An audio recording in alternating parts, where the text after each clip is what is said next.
Mawandara niki ngeten alas panggenane Blagedubla panggenane raksasa ingkang tasih krasa mangsa jalma manungsa monggo balik mawon mboten warung enten napa-napa nira Semar dipun pahi Bendara kalih Ndara kula Pandhawa nggih Ndara monggo wangsul mawon mpun ditirasa niki nggo ambune kok ngeten iki lho ambune badhek banger mboten karo-karuan Sang Angka Wijaya gedhe ketekatane gilik kaniatan saking gedhene ketekatan manjing dhateng ing madya madyane Wanawasa menika padunungane para ndol para ilu-ilu jadilangan menapa dening bangsa raksasa tasih krasa mangsa jalma manungsa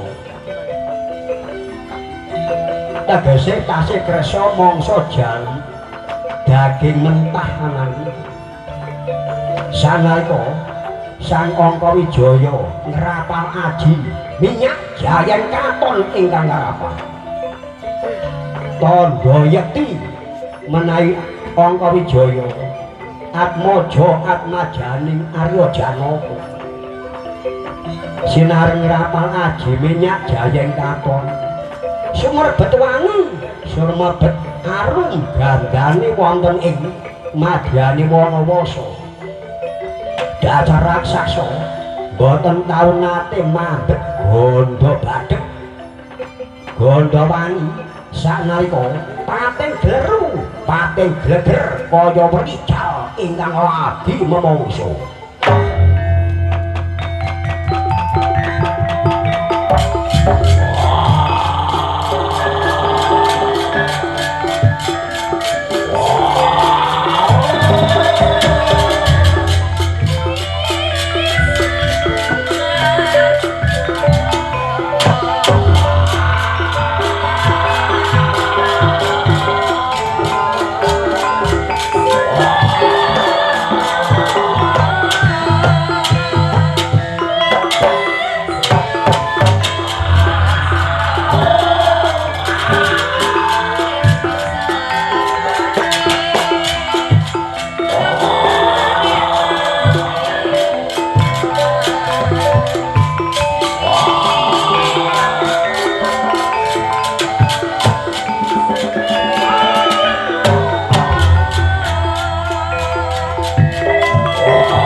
gojleng iblis laknat padha gegojekan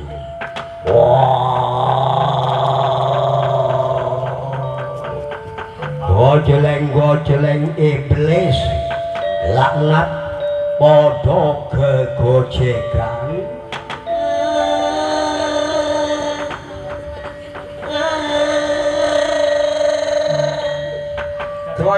gojleng iblis langat padha gojleng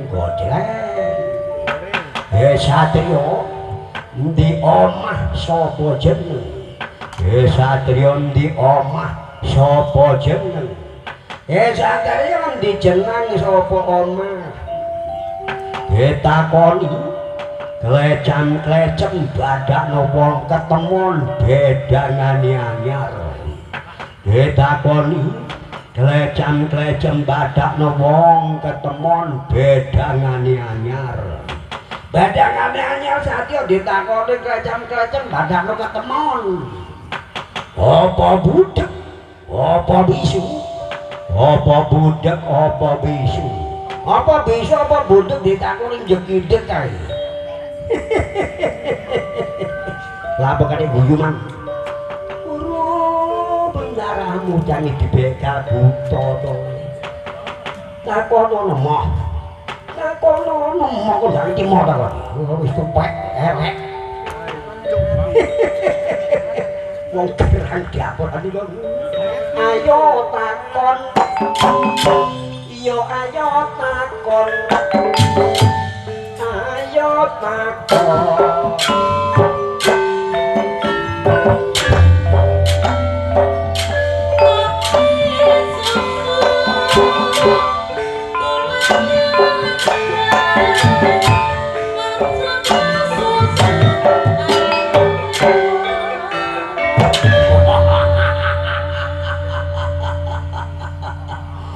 Adi ana manuk srimbombok sing iso joget sapi pun to wong garang dapur dianggep manuk kon ngelongo bendaraku bisu kon ngelongo bendaraku tek budek kon dhewe setel nek ancen kon butuh teke sing diajar sing paling suwon pitakon sing arep kon kok mangan sapi buta sapa omahku ndi jenengku buta ayo dungu pitak semar buta sapa omahku ndi jenengku buta paketmu wae wah keparak dangko dikepeper kon ku belas jong takono jong takono wong-wong aku ambune to tak kuat takono mbok kersa ngger putraku si Andi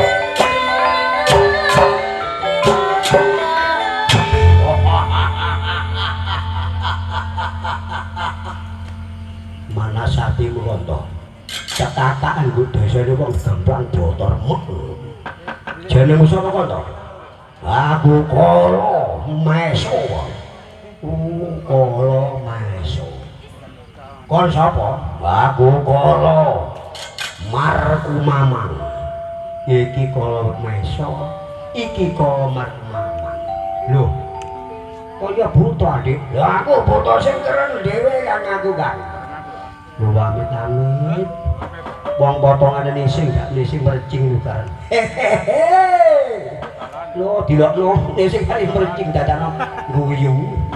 Jenengmu kon sapa, Dik? Apa, Kang? Jenengmu sapa? Takon aku ta. Iya takon sapa gak takon dapuramu. Lho. Lah kok ngono dapur bareng iya. Jenengmu sapa? Aja kanca-kanca apa ngono, Kang? Lho amit-amit.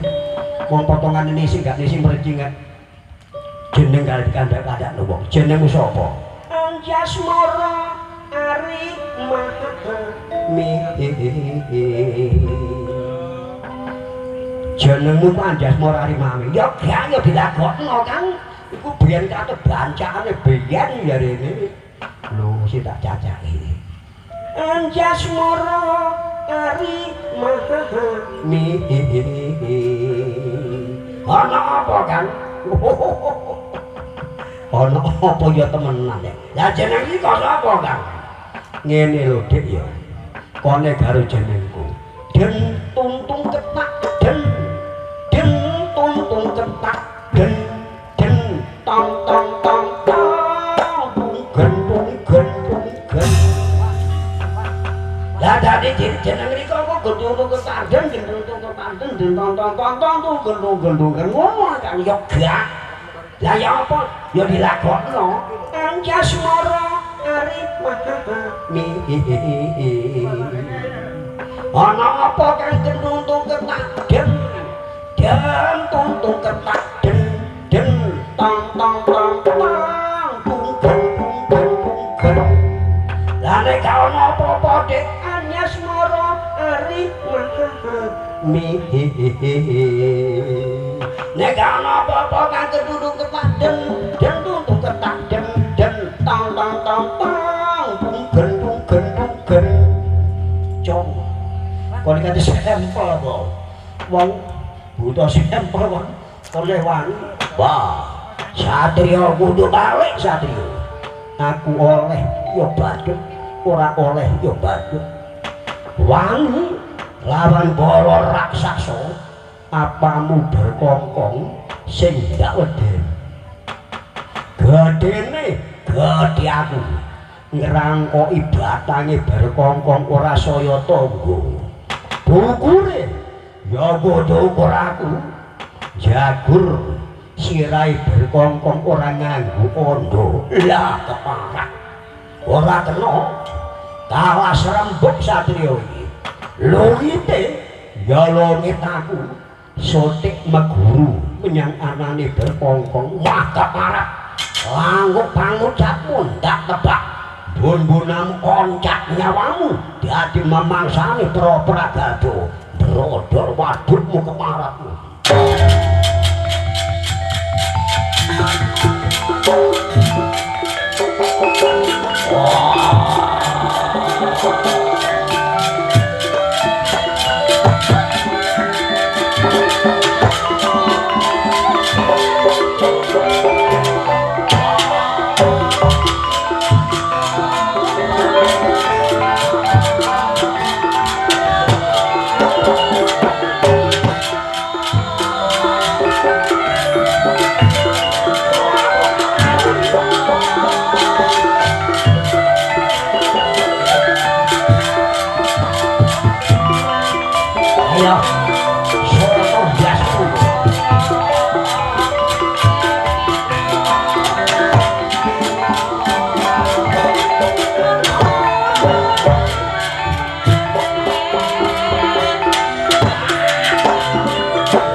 sekaring Mbah Wono langgeng Kakang Kaneka Putra dene dinten menika Kakang ingkang rai sumedya ngandhapaken wahyu ketentreman Kakang Kaneka Putra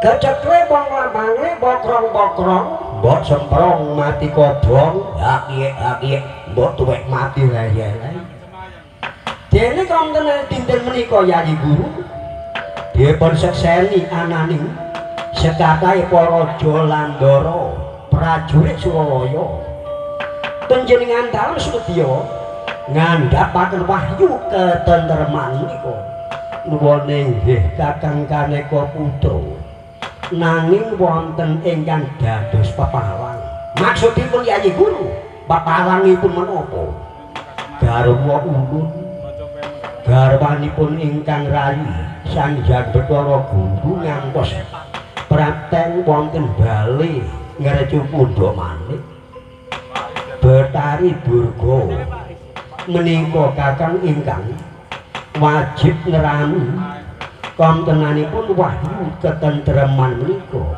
Yayi Guru, menapa mboten luput? Lepat menapa panjenengan dalem ngandhapaken wahyu dhateng titah Recapada. Kok lajeng panjenengan dalem ngandhapaken wonten garwa dalem Nyai Betari Durga. Dinten menika ingkang rayi dipun tangisi kan garwa dalem Betari Durga.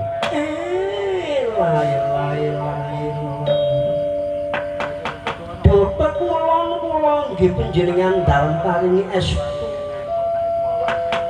Negara kula kayangan kula pasetran Ganda Mayit. Inggih wonten tentrem ayem mboten wonten sambe kala menapa-napa. Kula nggih nyuwun pekulon kula menika garwa panjenengan dalem.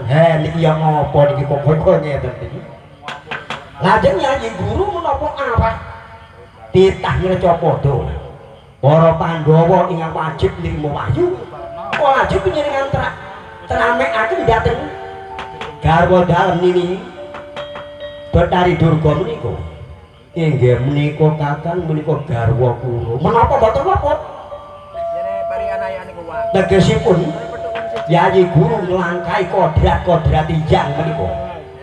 Nadyanto kadosa pundi Purbawasesa menika gumantung saking astanipun Ratu Ningdewa ingkang dados ratu boten wonten malih namung rayi panjenengan dalem Sang Hyang Girinata.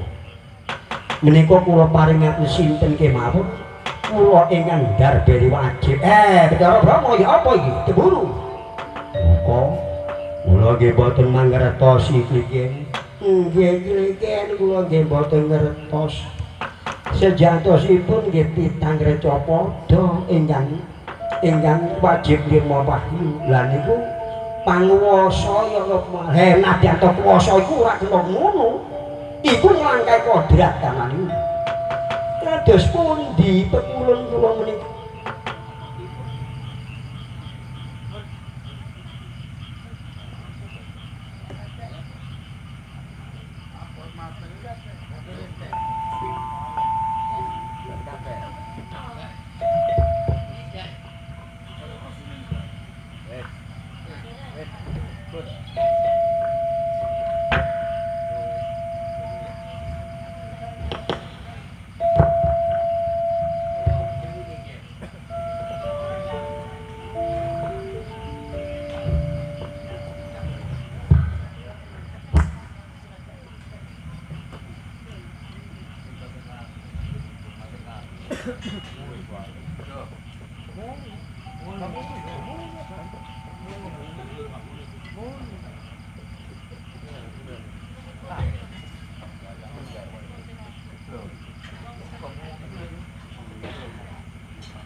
Yayi Guru panjenengan menika kepetang kok ngelangkai kodrati dewa wonten kayangan Jogi Sapa kula beta majeng dhateng paseteran Gondomayu mayu ketentrem menika nggih kakang kaneka kula nggih para bumi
Madang alam keprameyan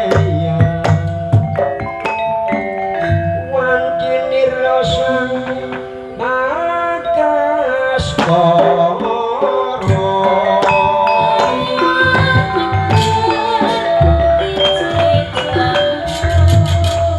homilahing sekaring Mbah Wana Langgeng anak ulun Bathara Wisnu jeneng kita sedya apa banjur umawani mlebu ana ing sanjeroning bali ngrecu Gondomanik anak ulun Sang Hyang Wisnu sedya apa duh pekulun tinampa duka saderengipun matur pekulun tinampa duka ngaturaken sembah pangabekti mugi konjuk kantur wonten handhapipun pemuda pekulun iya ulun trimo kanthi legawane tunggali lan ora liwat puja pangestuni ulun enggal tanpa mono sewu kapundi pekulun jeneng kita ana sedya apa duh pekulun menapa panjenengan supe kaliyan tinapa duka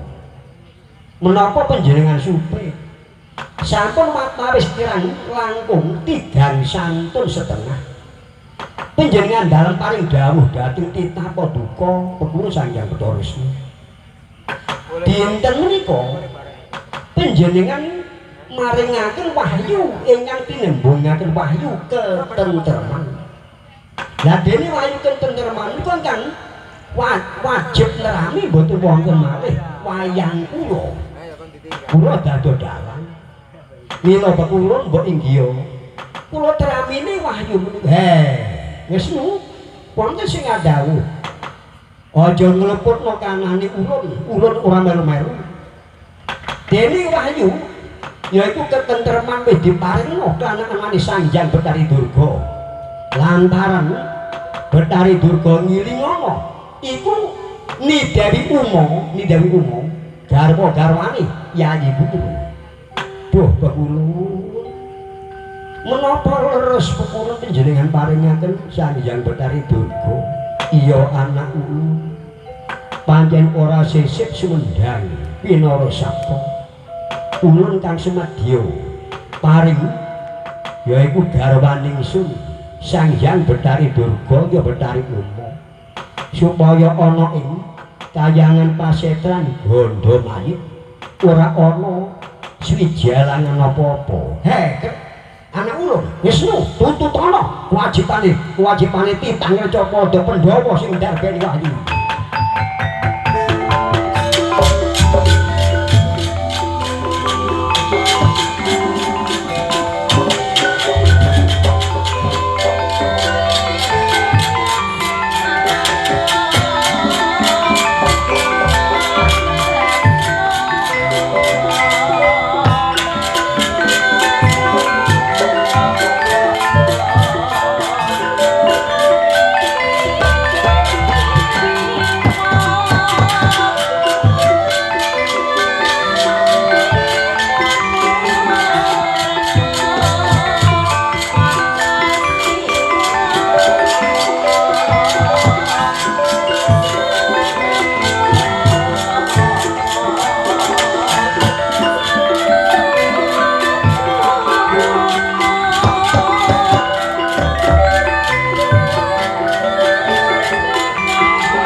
Dasa mukul Pone Bunggawa wahyu ketentreman wong bagus kena kanggo nglirno siramu ya nak ya siramu bisa tentrem ayem menawa siramu garwa karo panjalmane Betari Sriwijawati iki dina tak mulyakno ya ngger ya yen wis mulya mlebu menyang ing kasatren Madukara jujuka ana ing kaputren ya nak ya dolek ana Brontajaya yaiku garwa-garwaning Bathara Rama Wijaya nak panjalmane Sriwijawati duk rikala semana lira ya nak purtaku Dasamuka tak ungkuli karo wahyu ketentreman wong ganteng Betari Burko Hingga Kamtenane Sang Yitna Dasamuka ingkang kakubur ana ing kubur Gunung Siap jinaring kamtenaning den ungkuli lan wahyu ketentreman sanalika grigah-grigah Sang Dasamuka gerai Dasamuka mancal-mancal kubur Gunung Siap kapancal jebol kromo Sang Dasamuka wong ayu wong kuning garwanipun takkan dhewe rupane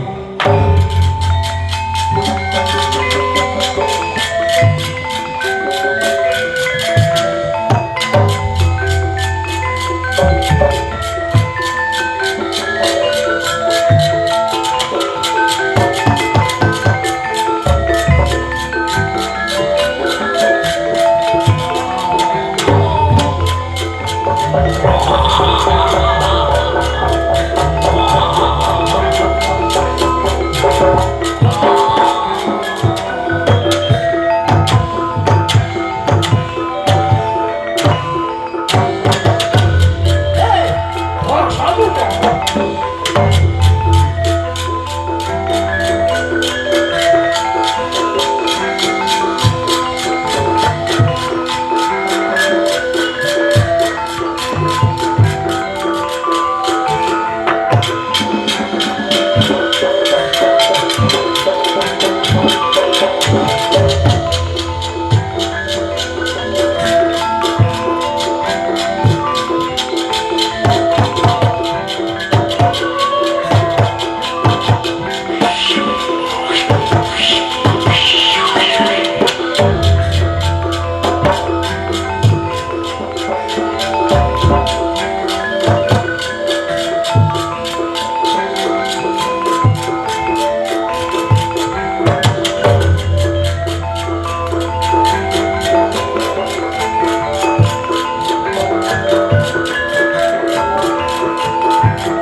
surya kumelawan sawetaning gunung amadang nyalam keprameyan. Duh Gusti, wonten menapa Gusti? Panjenengan ngantos anjek saking dirgantara. Duh Anoman, iki dina panjenengan isun sedya nrima wahyu ketentreman. Nanging kono satuning dewa panguwasa banjur diparingna Betari Durga. Betari Durga wahyu kang diwungkulna ana ing kubur Gunung Siem. Dasamuka njebol ana ing kubur Gunung Siguatri kantun pinarep cepot punarkam.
Sisip semendang pinara sato jeramu yitmu dosa muka ya jeramu. Loh, kok ngerteni yen aku dosa muka ora panggil karo gondomu.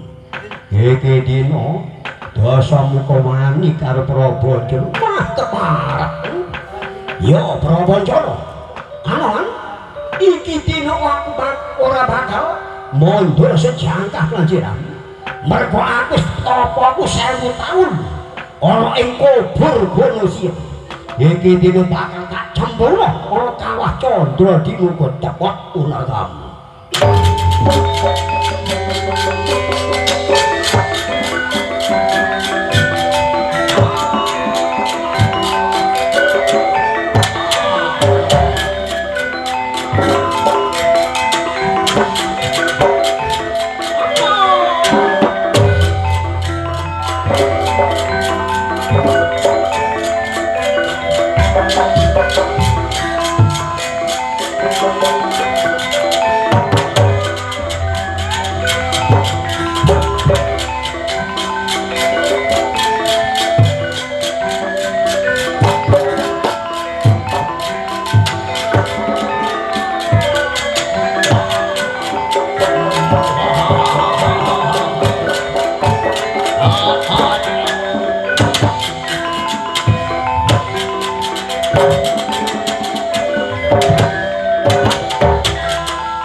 tidak bisa. Ora iso kaya wis genahe meneng-meneng. Kok ana wong. Aja kaya ngono, Bagong. Aku iki garwane ratune Dewa, gak peduli garwane kanca. Jomblo. Karepmu kaya apa iki? Kensik-kensik. Kula nyete wong iki. Tumang mon dunya. Kurang ajar. Bedare Durga. Wahyu ketenteran nggone. Dudu sing ndarbeni dudu bangsa setan. Bangsa demit dudu. Iku duweke manungsa. Duweke Pandhawa. Supaya keraton Ngamarta ben tentrem ayem ora ana sambe kala menapa. Kene. Ayo. Rono. Iku kok napak diem karo wong lah. Aja kaya ngono kok kurang ajar. Wani ndemok-ndemok karo aku. Wis meneng. Jomblo. Iku ngono pade. Menungso ora kena njemok kenane bangsa alus. Ha. Yen kaya ngono aku tak balik tresna iki Wahyu Trimana. Pareng para Pandhawa yen pancen ngono.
Bathara Surya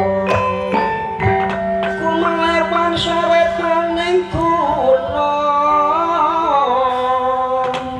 amadhang alam keprameyan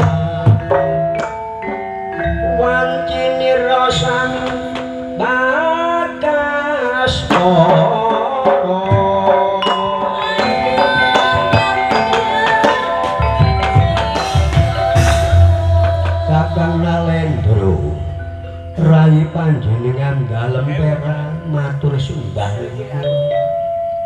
ingkang para Pandhawa dipun utus kan Ratune Dewa kondur dhateng kahyangan dijabung alus kajala sutra kakang dalem matur sembah nuwun panjenengan ingkang saged ngupadi wahyu ketentreman panjenengan anjengaken wonten para Pandhawa ngantos sumebar wonten ing negari Batana Kawarsa Koko Prabu.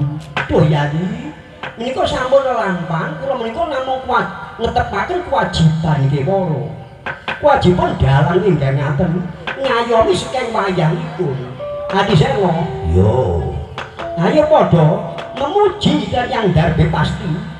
Dene kangane para Pandhawa kesinuhan wahyu ketentreman supaya manjing dhateng keluarga-keluarganing yaiku Bucare sak garwa sak putranipun sedaya niku mugi kanthi wilujeng boten wonten sambe kala menapa-napa sesarengipun ketentrame wahyu ketentreman iku.